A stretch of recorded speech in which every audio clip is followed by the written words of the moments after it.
Boneka kecil, batu apa yang telah menjadi halus. Aku terlahir sebagai Roh Kudus, kekasih surga dan bumi. Roh kecil itu melihat kekhawatiran kecil, lalu berkata dengan penuh kepuasan. Sayang, apakah kamu hewan peliharaan? Kekhawatiran kecil itu langsung menatap Roh Kudus dengan tatapan tak percaya, dan titik kecil itu berkata. Roh Kudus kecil itu hampir pingsan. Dia tidak punya cara yang baik, dari mana anak ini? Bisakah kamu bicara? Kamu bilang aku anak kecil. Kamu tidak setua aku. Gumam kekhawatiran kecil dengan mulut tidak puas. Nak, dari mana anak kecil ini berasal? Roh Kudus menunjuk titik kecil itu ke arah Xiao Wuyu dan berteriak pada Ye Chen. Dia Xiao Wuyu, apakah kamu bingung karena marah? Ye Chen berkata sambil tersenyum. Roh kecil itu sepertinya tiba-tiba memikirkannya, dan berkata, oh, aku ingat, ini putramu Ye Wuyu. Ye Chen mengangguk, roh kecil itu memiringkan kepalanya untuk melihat kekhawatiran kecil, lalu berkata, begitu besar. Beberapa tahun telah berlalu, apakah menurutmu itu tidak akan lama? Ye Chen memutar matanya, Roh Kudus kecil itu menatap Xiao Wuyu, lalu memandang dirinya sendiri, lalu berkata, mengapa aku tidak tumbuh dewasa? Kamu batu, berapa lama kamu tumbuh? Pernahkah kamu melihat batu tumbuh dewasa? Ye Chen berkata dengan napas terengah-engah. Roh Kudus kecil itu menatap Ye Chen dan berkata, nak, masih ada perang di antara kita. Terakhir kali kita sepakat bahwa jika kita bertemu lagi, akan ada perang. Ayolah, jangan buang-buang energimu. Ye Chen berkata, aku menghapusnya, apakah kamu terlalu pandai bermain? Setiap kali kamu melakukan ini, bisakah kamu serius? Roh Kudus tidak sedikit pun menyalahkan. Ye Chen berkata, jangan ribut. Bicarakan hal-hal yang serius. Ada apa? Kata Roh Kudus, memutar matanya. Kubilang kau akan terus merampok tambang keluarga bintang. Tanya Ye Chen. Begitu ia membicarakan keluarga bintang, ia langsung marah dan berkata, bajingan-bajingan keluarga bintang itu memang jago menindas. Kalau kau tak bisa mengalahkan mereka, kau akan jadi orang yang tak tahu malu. Kau sudah 2 tahun terluka di benua nebula. Tanya Ye Chen penasaran. Dengan sedikit semangat, ia berkata, aku sudah terluka lebih dari setahun, hampir 2 tahun. Kemudian, kupikir aku harus membalas dendam pada keluarga Fu Cheng, jadi aku memperhatikan awan bintang, dan harus membiarkan mereka merasakan sakitnya. Kau sudah menang 2 kali. Keluarga Sing tidak mungkin membiarkanmu menang berturut-turut. Selanjutnya, setiap tambang keluarga Sing harus dijaga ketat dan tidak akan memberimu kesempatan lagi, kata Ye Chen. Roh Kudus bergumam dengan yakin, siapakah tuanku? Jika aku ingin masuk dan merampok, tidak ada yang bisa menghentikanku. Tidak ada orang yang lebih kuat yang menjagamu, dan kau tidak bisa menemukan napasmu. Jika ada Hunyuan Daluo Jinxian di sana, aku yakin kau bisa menemukannya. Jika kau berjalan di sepanjang sungai, tidak ada sepatu basah. Kurasa sebaiknya kau segera mengambilnya begitu kau melihatnya, saran Ye Chen.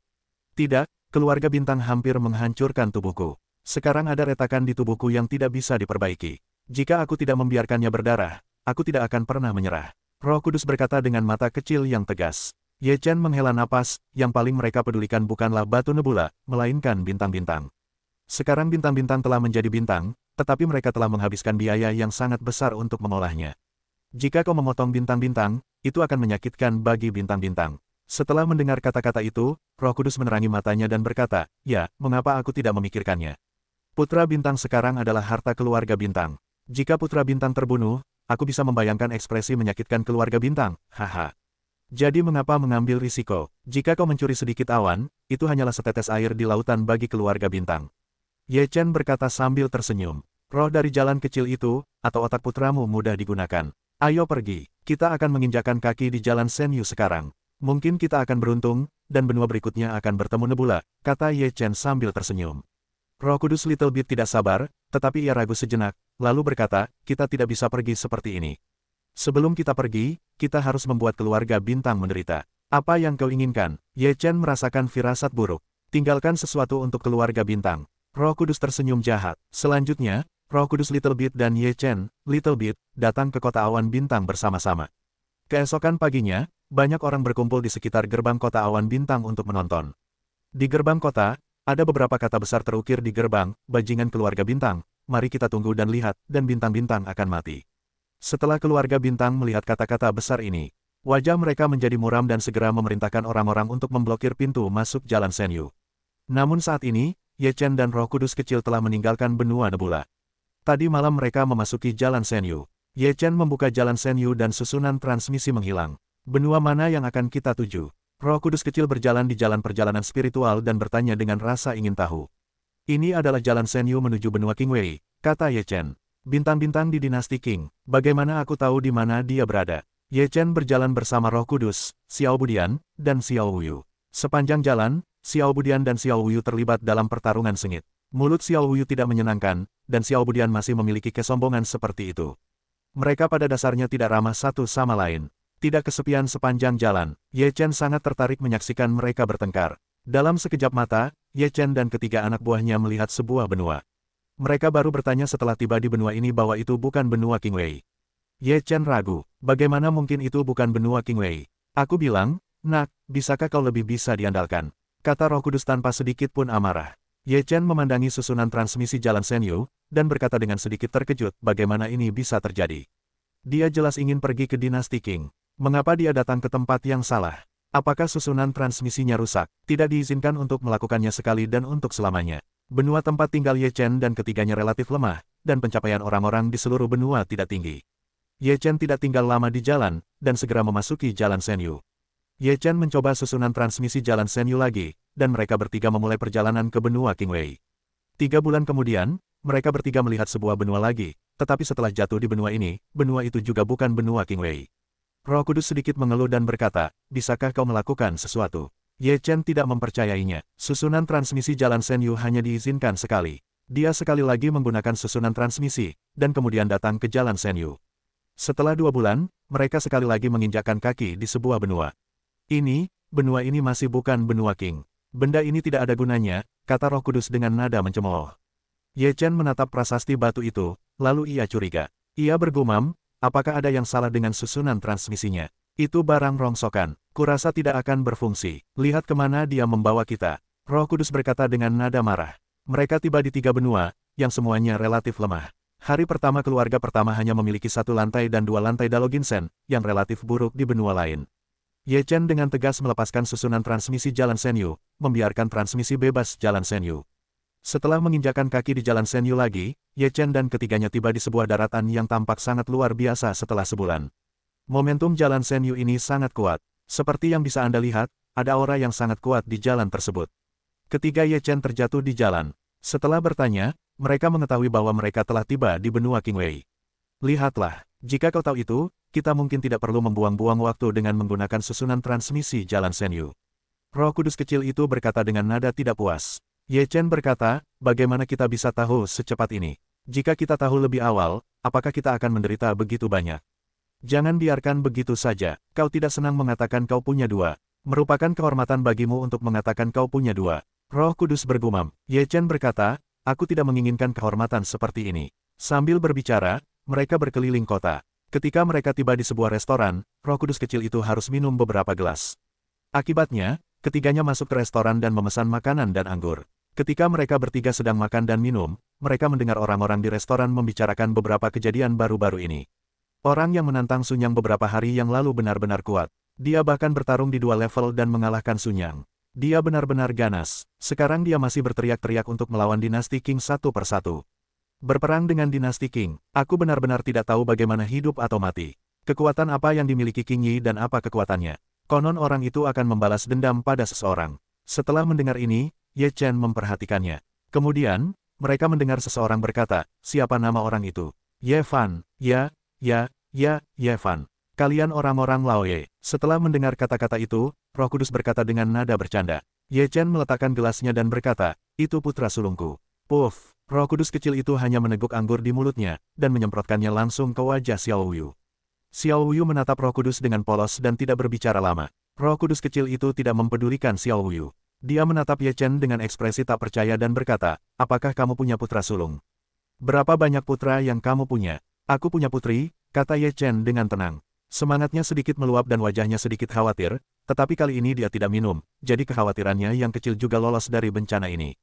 Kamu sangat baik, si kecil Roh Kudus mengacungkan jempol.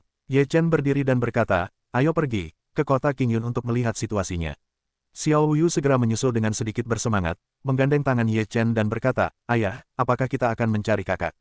Ye Chen berkata, lalu berkata, pergi dan lihat, kakakmu bisa diganggu. Roh kecil itu juga mengikutinya dan berkata, aku bilang putramu sangat berani dan berani menantang Qing Yi. Anak itu adalah jenius nomor 1 di daratan King Wei, dan kekuatannya sangat kuat. Bukankah dia akan mencari masalah?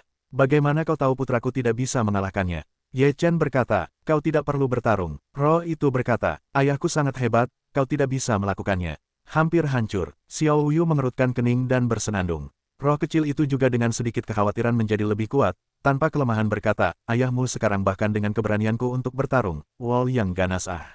Ayahku takut menyakitimu, jadi dia tidak ingin bertarung denganmu.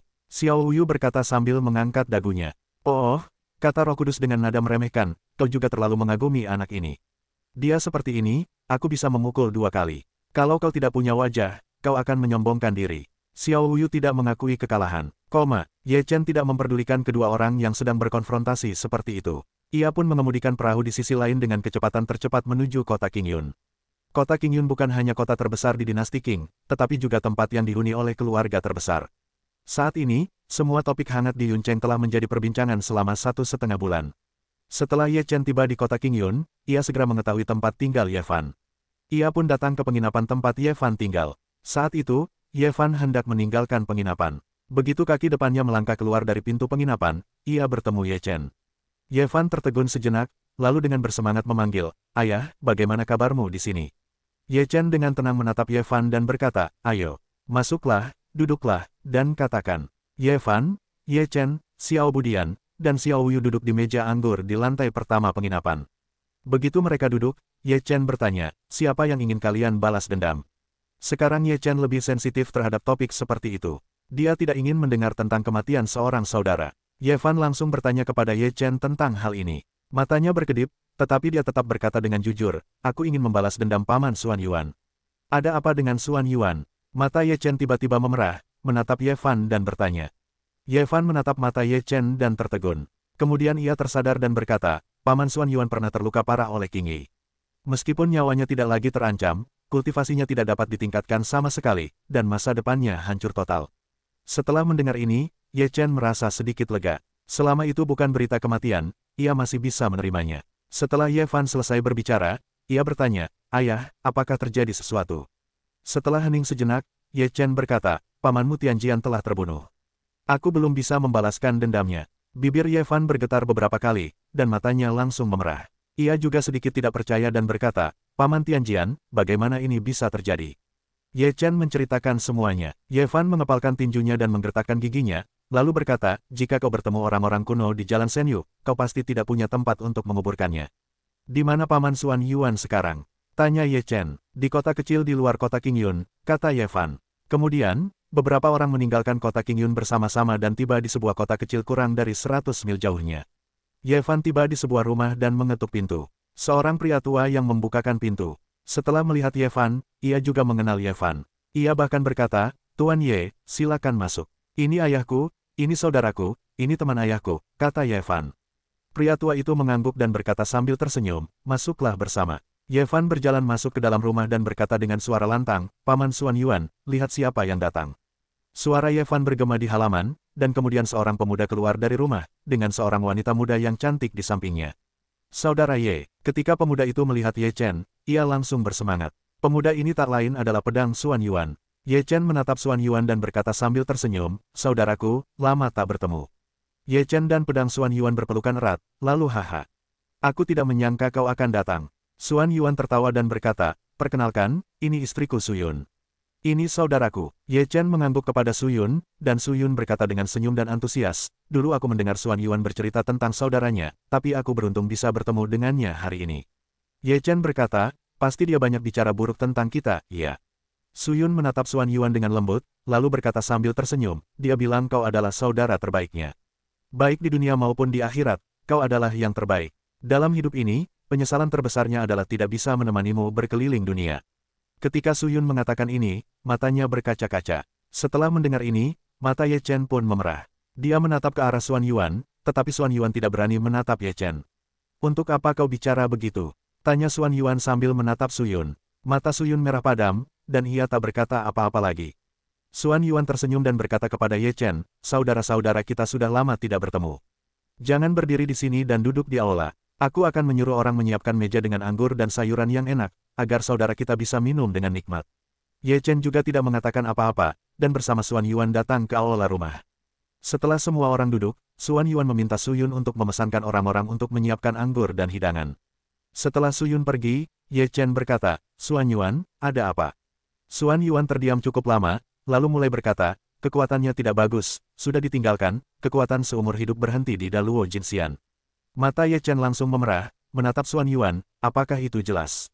Bukan dia. Sebelum Xuan Yuan selesai berbicara, Ye Fan berkata, meskipun bukan dia yang melakukannya, itu memang perintahnya. Sunyanglah yang menyerang paman Xuan Yuan, jadi aku mengalahkan Sunyang dan melenyapkan Sunyang.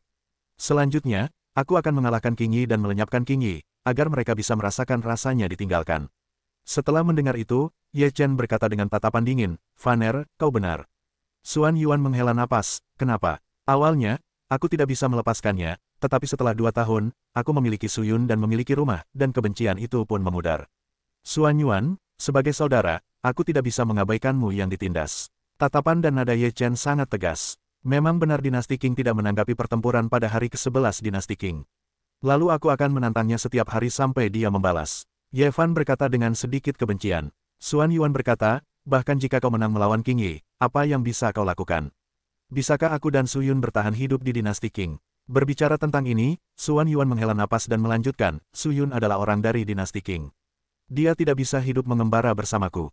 Kau bisa kembali ke Kyushu. Ye Chen berkata, bagaimana caranya kembali? Jalan Senyu belum berakhir, kau tidak bisa kembali. Xuan Yuan berkata, kau mengandalkan omong kosongmu, nak. Roh Kudus tahu apa yang ingin Ye Chen lakukan. Apa itu sampah? Terkadang memang tidak berhasil. Koreksi kekhawatiran kecil. Roh kecil itu bersenandung, 10 kali bisa akurat lagi, itu bagus. Bahkan jika itu benar sekali, kata Ye Chen dengan sungguh-sungguh. Xuan Yuan dan Ye Fan menatap Ye Chen dengan ragu. Ye Fan bertanya dengan rasa ingin tahu, ayah, apa yang kau bicarakan? Susunan transmisi jalan Senyu, kata Ye Chen. Susunan transmisi jalan Senyu. Melihat Xuan Yuan Ye, aku belum pernah mendengarnya. Ye Chen mengeluarkan prasasti batu itu kepada Ye Fan dan Xuan Yuan, lalu berkata, ini adalah susunan transmisi, yang dapat mengirim orang ke benua manapun yang kalian inginkan, dan ini satu-satunya susunan yang dapat dikirim secara acak tanpa menggunakan jalan Senyu. Petik 2. Namun, susunan ini sedikit rusak, tidak terlalu akurat, tetapi masih akurat, jadi masih ada peluang untuk kembali ke Kyushu. Dan hal seperti itu, tanya Ye Fan dengan penuh minat. Ini hanya tersedia untuk keluarga terbesar di setiap benua. Orang lain tidak memilikinya sama sekali, dan mereka tidak tahu siapa yang membuatnya. Ini tidak dapat ditiru. Ye Chen berkata, dengan benda ini, Paman Xuan Yuan akan dapat membawa bibi Xuan Yuan keluar dari dinasti Qing. Ye Fan berkata dengan gembira. Xuan Yuan menggelengkan kepalanya dan berkata, aku tidak akan pergi. Ini kampung halaman Su Yun. Aku tidak ingin dia meninggalkan kampung halamanku bersamaku. Ye Chen dan Ye Fan tertegun sejenak, lalu Xuan Yuan menceritakan pengalamannya sendiri, sementara Ye Fan dan Ye Chen terdiam. Setelah ditinggalkan Sunyang, ia terluka parah dan datang ke kota kecil itu. Su Yunlah yang menyelamatkannya. Di bawah perawatan Su Yun yang cermat, kehidupannya kembali pulih. Karena itulah, Su Yun menyelamatkan nyawanya. Bagaimana mungkin Xuan Yuan bisa mengalahkan Su Yun, apalagi membiarkan Su Yun menderita sedikit ketidakadilan. Jadi, kau tidak perlu membalaskan dendamku. Aku baik-baik saja. Jika aku masih saudaramu, aku akan merasa tenang seumur hidupku, kata Xuan Yuan dengan senyum masam. Mungkin semua orang sudah lama terdiam, dan semua orang merasakan keakraban. Terima kasih. Xuan Yuan berterima kasih. Mengapa kita harus begitu sopan satu sama lain? Jika kau membutuhkan bantuanku, bicaralah. Ye Chen menatap jalan Xuan Yuan dengan serius. Suamiku, makanan dan anggurnya sudah siap. Pada saat ini, Su Yun datang ke aula, menatap lembut ke arah Xuan Yuan. Xuan Yuan juga menatap Su Yun dengan tatapan lembut, menunjukkan senyum cerah, lalu berkata kepada beberapa orang di Ye Chen, ayo pergi, kita minum yang enak. Ye Chen melihat senyum Xuan Yuan dan Su Yun saat mereka saling memandang. Ia menghela napas dalam hati, lalu ia benar-benar lega karena telah membalas dendam untuk Xuan Yuan. Ye Chen berkata sambil tersenyum, bagus, itu pasti diminum hari ini. Petik 2. Xuan Yuan, bagus, keren, haha. Lalu ia membawa Ye Chen dan yang lainnya ke sebuah paviliun di dalam rumah. Ada meja taman besar di paviliun, yang penuh dengan makanan lezat. Setelah beberapa orang di bawah Ye Chen duduk, Su Yun menuangkan segelas anggur untuk semua orang. Petik 2. Xuan Yuan mempersilakan Su Yun duduk juga, lalu mengangkat gelas anggurnya. Hari ini, kita bertemu lagi untuk minum. Ye Chen mengangkat gelas anggur bersama Xuan Yuan, lalu meneguknya. Kemudian, Ye Chen dan Xuan Yuan juga terus mengangkat gelas mereka, tidak memperhatikan orang-orang di samping. Xiao Huyu, dan Xiao Huyu, semuanya minum sendiri. Sesekali, Xiao Huyu dan Xiao Huyu bertengkar hebat, lalu Xiao Huyu mengajak Xiao Huyu minum, dan seterusnya. Wah, aku merasa ada jiwa pedang dalam diri anak ini. Bukankah dia juga penerus kendo yang kau katakan? Pada saat ini, Sage 9 Pedang berkata. Ye Chen menjawab, ya, dialah yang memiliki tubuh pedang. Dengan tubuh pedang, Sage 9 Pedang berkata, ya, dia sendiri adalah seorang pendekar pedang, bernama Pedang Xuan Yuan. Kemudian, dia jatuh dari negeri dongeng ke dunia manusia. Kemudian, roh dari pedang itu bereinkarnasi, yang menjadikannya seperti sekarang. Ye Chen menjelaskan, Sage 9 Pedang berkata, begitulah. Anak ini adalah seorang pendekar pedang. Tidak heran dia memiliki roh pedang yang begitu kuat. Sebagai keturunan Sage 9 Pedangku, tidak ada masalah. Ye Chen sedikit tertegun. Dia sepertinya menyadari sesuatu. Lalu dia bertanya, adakah cara bagiku untuk pulih? Apa kesulitannya? Sage 9 Pedang berkata dengan santai. Mata Ye Chen tiba-tiba berbinar dan bertanya, bisakah kau benar-benar melakukannya, Master? Jika dia menjadi penerusku, maka aku bisa membuatnya pulih secara alami. Jika dia tidak bisa menjadi penerusku, lalu mengapa aku harus menyia-nyiakan usaha ini? Tanya Sage 9 Pedang. Mata Ye Chen penuh harapan dan berkata, Tuan, bagaimana dia bisa memenuhi syarat untuk menjadi penerusmu? Meskipun dia dikatakan seorang pendekar pedang, itu karena dia adalah roh pedang, aku harus melihat apakah dia cocok menjadi penerusku. Orang bijak 9 Pedang itu berkata dengan sungguh-sungguh, aku tidak bisa memberikan warisanku begitu saja. Melihat harapan itu, Ye Chen langsung setuju. Setelah 3 putaran minum, Ye Chen menemukan alasan untuk membiarkan orang-orang pergi, hanya menyisakan dirinya dan Xuan Yuan. Melihat Ye Chen yang sedikit aneh, Xuan Yuan bertanya, Kakak Ye, ada yang ingin kau katakan? Ye Chen berkata dengan penuh semangat, sekarang ada kesempatan bagimu untuk pulih, sehingga kau bisa berlatih lagi. Maukah kau? Setelah mendengar itu, mata Xuan Yuan tiba-tiba berbinar, lalu ia turun lagi dan berkata, Kakak Ye, apakah kau mabuk? Aku tahu situasiku sendiri. Bagaimana aku bisa pulih? Bagaimana jika itu benar? Ye Chen menatap Xuan Yuan. Xuan Yuan terdiam sejenak dan berkata, jika kau bisa. Jika ada kesempatan seperti itu, kita harus memanfaatkannya. Pada saat ini, Su Yun tiba-tiba muncul. Ia menatap Xuan Yuan dengan sangat yakin. Nona, Xuan Yuan tertegun sejenak. Jika kau benar-benar bisa pulih, maka kau harus memanfaatkan kesempatan ini. Aku tahu ambisi hatimu. Jika aku menjadi belenggumu dan melepaskan ambisiku sendiri, bagaimana aku bisa bahagia? Su Yun berjalan ke depan Xuan Yuan, menggenggam tangan Xuan Yuan dan berkata. Setelah Ye Chen melihat pemandangan ini, ia berkata, Xuan Yuan, aku menunggu jawabanmu. Setelah itu, Ye Chen meninggalkan pavilion. Anak ini masih sangat mementingkan cinta dan kebenaran. Mengingat hal ini, dia akan memiliki peluang 50% untuk menjadi penerusku. Kata Sage 9 Pedang. Ye Chen berkata, Tuan, jika kau tidak bisa menjadi penerusmu seperti dia, kurasa sulit untuk memperkirakan bahwa kau bisa menjadi penerusmu di dunia ini. Sebelumnya aku tidak punya pilihan, aku ingin memilih secara acak. Sekarang aku punya pilihan. Tentu saja, aku memikirkannya dengan matang.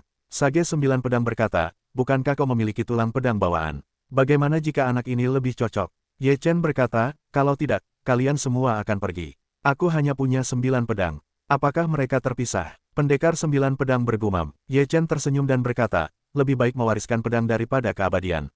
Bagaimana mungkin ada warisan seperti itu? Pendekar 9 Pedang berkata, jubah orang bijak ini hanya bisa diwariskan kepada satu orang. Ketika Ye Chen bernegosiasi dengan pendekar 9 Pedang, Xuan Yuan datang, matanya berbinar-binar. Ye Chen menatap mata Xuan Yuan dan tahu bahwa Xuan Yuan akan memberiku kesempatan ini. Saudara Ye, kupikir baik-baik. Aku ingin memanfaatkan kesempatan ini untuk menyelesaikan jalan yang belum kuselesaikan. Kata Xuan Yuan tegas. Ye Chen tertawa dan berkata, bagus. Inilah Xuan Yuan yang kukenal. Namun, mungkin tidak akan berhasil. Tergantung pada sifatmu sendiri. Kakak Ye, apa yang terjadi di sini? Tanya Xuan Yuan penasaran. Ye Chen akan menceritakan semuanya sekaligus, dan Xuan Yuan mendengarnya, jadi dia mengerti. Meskipun tak ada kesempatan, itu lebih baik daripada tak ada kesempatan. Jika berhasil, kau bisa kembali menapaki jalan Senyu untuk mewujudkan impianmu. Sekalipun gagal, ia tak mengalami banyak kerugian. Yang Mulia terus menemani Su Yun menjalani hidup yang baik di sini. Setelah Ye Chen menjelaskan situasinya, atas arahan Sage 9 Pedang, ia membawa Xuan Yuan ke sebuah rumah, menutup pintu, dan membiarkan Ye Fan menjaga pintu di luar. Xuan Yuan duduk bersila di tanah. Ye Chen berdiri di depan Xuan Yuan. Kemudian, 9 pedang di belakang Ye Chen melesat keluar dari punggung Ye Chen. 9 pedang itu menjulang tinggi di udara, mengeluarkan suara yang nyaring. Kemudian, bayangan Sage 9 Pedang muncul di hadapan Xuan Yuan. Setelah melihat Sage 9 Pedang, Xuan Yuan segera mengepalkan tinjunya dan berkata, Guru, kau tak perlu terlalu dekat denganku. Aku hanya perlu kau melepaskan ilmu pedangmu sendiri. Aku bisa melihat apakah kau cocok untuk mewarisiku. Sage 9 Pedang berkata singkat. Tanpa basa-basi lagi, Xuan Yuan segera melakukannya. Ia melepaskan seluruh tubuh kendonya, dan seluruh tubuhnya bagaikan pedang tajam yang memancarkan aura pedang yang mengerikan. Aura pedang yang kuat menyelimuti seluruh ruangan, dan suara meja, kursi, vas, dan dinding yang pecah terus bergema di ruangan itu. Sage 9 pedang meliriknya, mengelus jenggotnya yang panjang dan halus, lalu berkata, "Baiklah, simpan saja." Ye Chen berkata dengan cemas, "Penatua, bagaimana?" Sage 9 pedang terdiam dan tidak berbicara. Mata Xuan Yuan terus menatap Sage 9 pedang, tanpa berbicara. Ia hanya menatap Sage 9 pedang dan menunggu hasilnya dengan tenang. Sebaliknya, Ye Chen lebih cemas daripada Xuan Yuan. Setelah beberapa saat, Sage 9 pedang menatap Xuan Yuan dan berkata, "Ilmu pedangmu tidak ganas.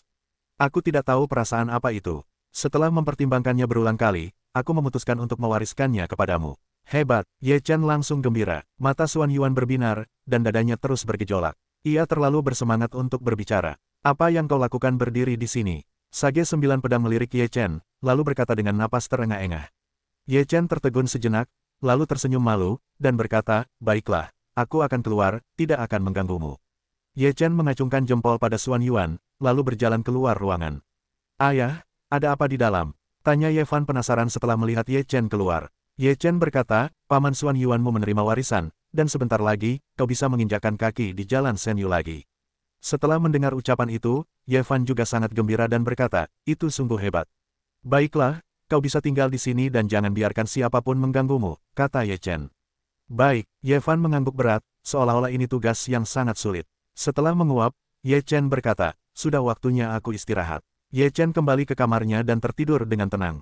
Entah berapa lama ia tertidur, pintu kamar Ye Chen diketuk, dan suara Xiao Wuyu yang terdengar khawatir terdengar dari luar.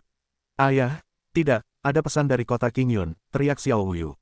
"Wah, orang-orang kota Qingyun datang untuk menyatakan perang." Xiao Wuyu meraung pelan. Setelah mendengar suara itu, Ye Chen bangkit dari tempat tidur, membuka pintu, dan bertanya, "Ada apa?"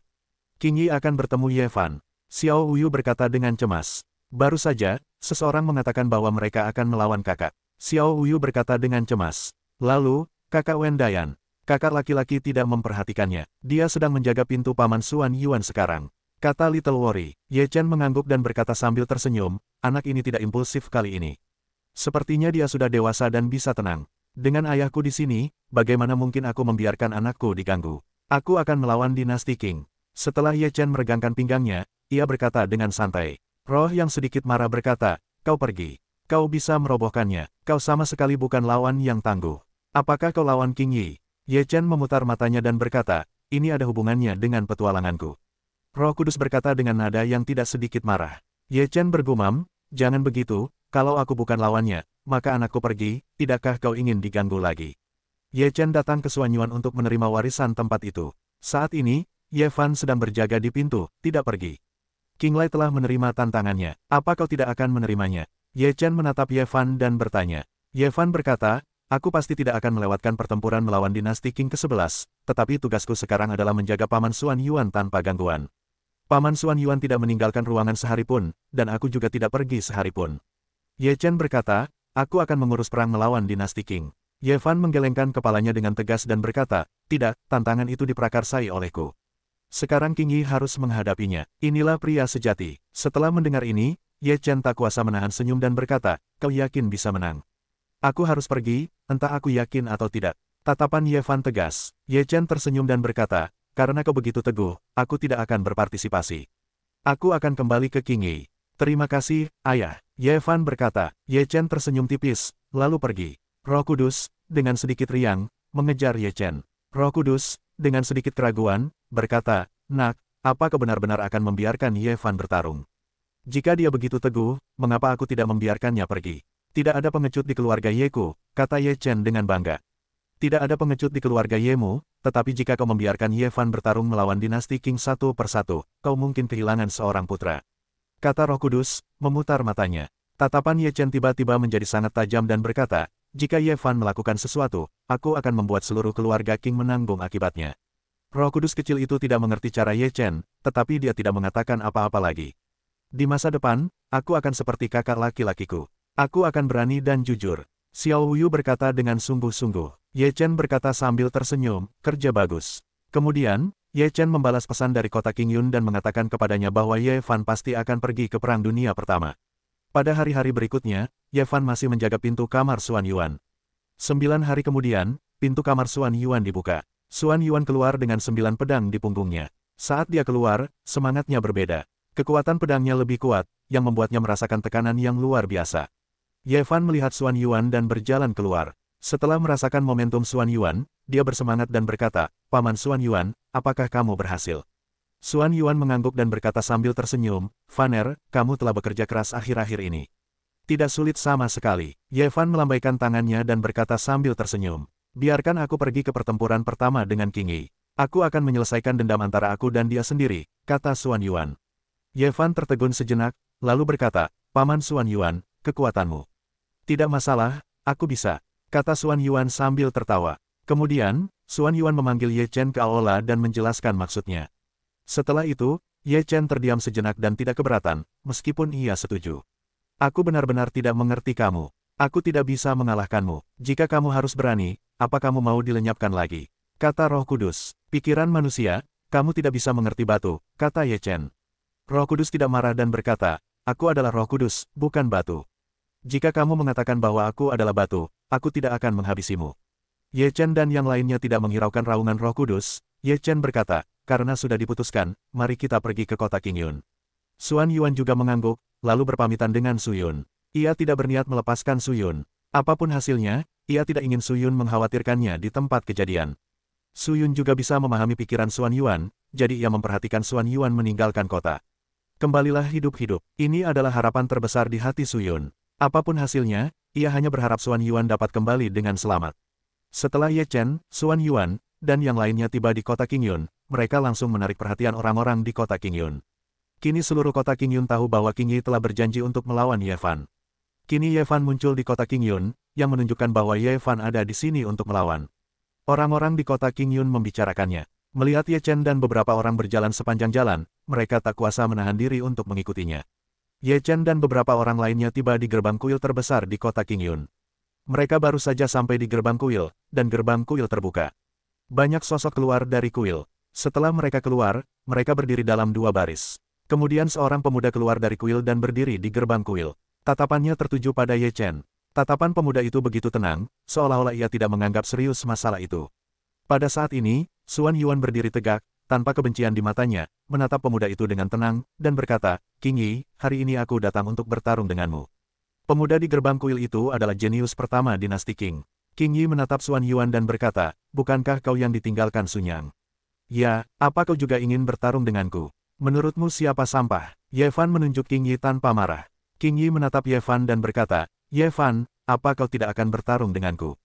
"Ya, tidak sekarang. Membiarkan sampah mati." "King Yi, jangan bicara omong kosong padaku," kata Ye Fan dengan marah.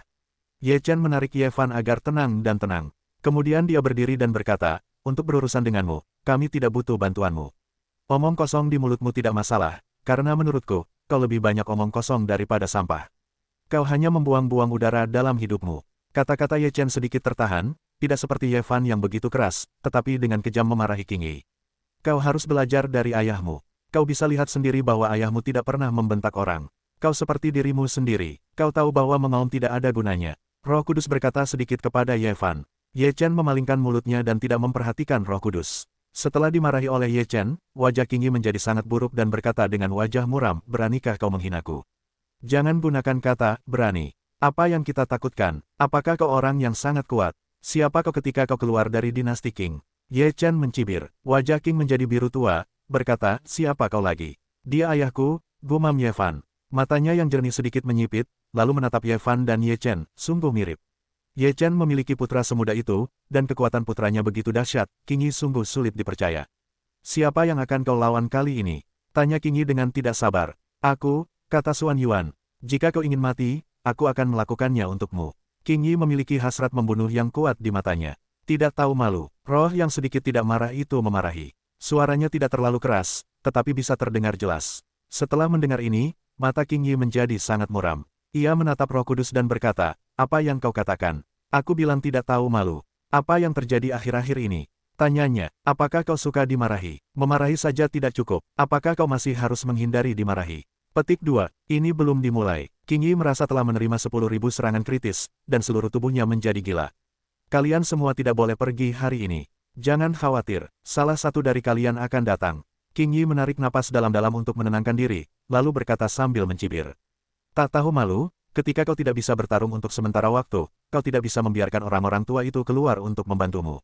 Sungguh memalukan, kata Ye Fan sambil mencibir. Kau tidak berhak memberikannya kepada para tetua. King Yi bersenandung. Maksudmu kau pernah melakukan ini sebelumnya. Jika kau tidak bisa mengalahkannya, aku akan meminta kalian para orang tua untuk melakukannya. Kata semangat titik kecil yang gigih. King Yi sangat marah sehingga dia berkata dengan marah, apakah kalian di sini untuk bicara? Jika kau ingin bertarung, kau bisa bertarung. Xuan Yuan melangkah maju, dan 9 pedang di belakangnya melayang dari belakang, lalu menggantung di kepalanya. 9 pedang itu tampak agung dan melesat ke King Yi dengan aura pedang yang kuat. King Yi mendengus, sepertinya kau punya sedikit petualangan, tapi apa kau pikir kau bisa menghadapiku jika kau sedikit berpetualang? Naif sekali, King Yi berkata, seluruh tubuhnya dipenuhi kekuatan abadi dan melesat keluar. Kemudian ia menembak sang penguasa di tangannya. Cahaya bulan sabit yang kuat menghantam 9 pedang itu. Boom! Dalam sekejap, kedua kekuatan itu saling bertabrakan. Kedua kekuatan itu meledak, dan 9 pedang itu melesat ke langit. Momentumnya masih belum lemah, dan mereka langsung terbunuh. 9 pedang di tangannya begitu kuat sehingga ia melihat banyak sekali. 9 pedang itu kuat, seperti berubah menjadi gunung 9 pedang, memberi orang rasa penindasan yang hebat. Boom! Tombak penguasa itu bertemu dengan 9 pedang, lalu berputar di dalam 9 pedang itu. Sebuah kekuatan seperti angin puyuh menyapu, mencoba membangkitkan badai dan membuat 9 pedang itu kehilangan kekuatan serangannya. Namun, 9 pedang itu tidak bergerak. Mereka tidak mengikuti rencana King Yi. King Yi terkejut, dan pada saat ini, 9 pedang itu membunuh King Yi. Tubuh King Yi dengan cepat mundur, lalu semburan darah menyembur keluar dari langit dan langsung naik ke langit. Kekuatan King Yi tiba-tiba meledak sepenuhnya. Kekuatan ini sungguh sangat kuat. Dengan momentum yang dahsyat di dinasti Qing, sebuah tembakan dilepaskan, yang jauh lebih menakutkan daripada sebelumnya. Bayangan senjata raksasa melesat keluar dan menembus seluruh langit. Langit seakan terkoyak. Meriam itu meraung. 9 pedang itu bersinar terang. Dalam sekejap, tubuh Xuan Yuan langsung berubah menjadi pedang. Pedang itu begitu kuat hingga menjadi inti dari 9 pedang. Kemudian, 9 pedang itu menyatu dengan pedang Xuan Yuan secara bersamaan. 10 pedang menyatu menjadi satu, menciptakan gelombang pedang yang dahsyat. 10 pedang menyatu menjadi satu, membentuk pedang raksasa. Pedang itu langsung menebas tombak King Yi.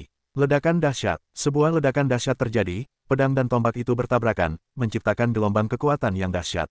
Tubuh Xuan Yuan muncul dan mundur. 9 pedang masih melayang di atas kepalanya. Tubuh Xuan Yuan juga tampak melemah, lalu menangkap tombaknya sendiri, lalu berbalik, kedua tangannya menggenggam tombak panjang itu.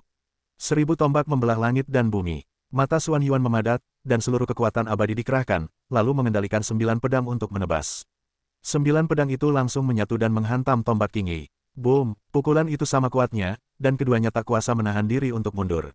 Wajah King Yi sangat buruk rupa. Tingkat kekuatannya 3 tingkat lebih tinggi dari Xuan Yuan. Ia tak bisa mengalahkan Xuan Yuan dalam sekejap. Ini sungguh memalukan baginya. Raut wajah Xuan Yuan masih tenang.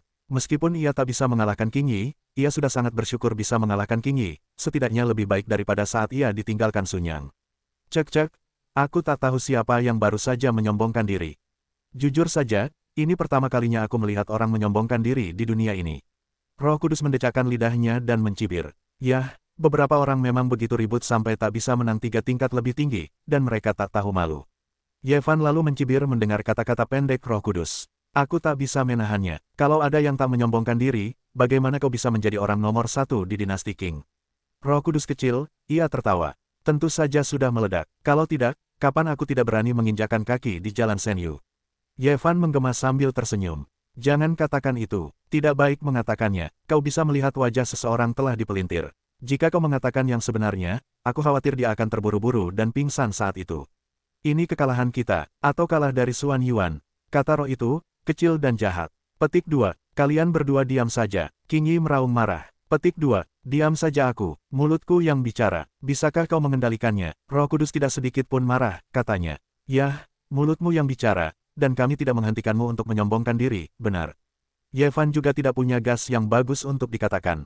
Wajah King Yi semakin buruk rupa, dan tubuhnya gemetar. Ini pertama kalinya dalam hidupnya ia disindir dan dihina. Baru saja terjadi perang dunia pertama dengan Xuan Yuan. Sepertinya kita seri dengan Xuan Yuan.